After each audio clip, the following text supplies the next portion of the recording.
O Pleno, por unanimidade, adopta o seguinte acordo. Primeiro, nomear a Lino Novas Calvo, fillo predilecto de Mañón. Segundo, adicar un espazo relevante ao seu nome. Terceiro, adicar un espazo específico na Biblioteca Municipal para acoller a súa obra escrita, recompilada mediante doazóns e adquisicións, poñendo así a disposición pública. Cuarto, fomentar a difusión da súa vida e obra.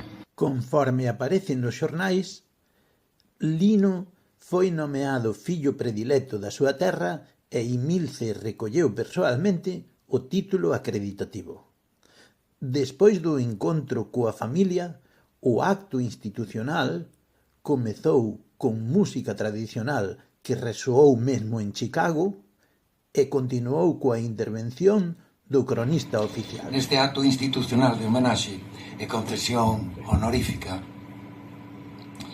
a título póstumo, porque xa hai bastantes anos que faleceu, ao escritor Lino Novas Calvo, honra que se demorou moito no tempo e hoxe levamos a cabo como un cumprido deber de xustiza. Seguidamente tomaron a palabra o veciño Bernardo Penabade, o profesor Emilio Grandío Seoane da Universidade de Santiago e a presidenta do Consello da Cultura Galega.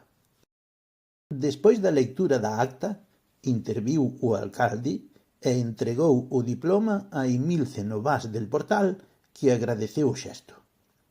Coa interpretación do himno galego, chegou o momento para as primeiras conversas e para numerosas fotografías como estas en que aparecen a tradutora de Imilce para galego e castelán e Rosemary e Imilce coa dinamizadora da área de igualdade no Concello de Maño.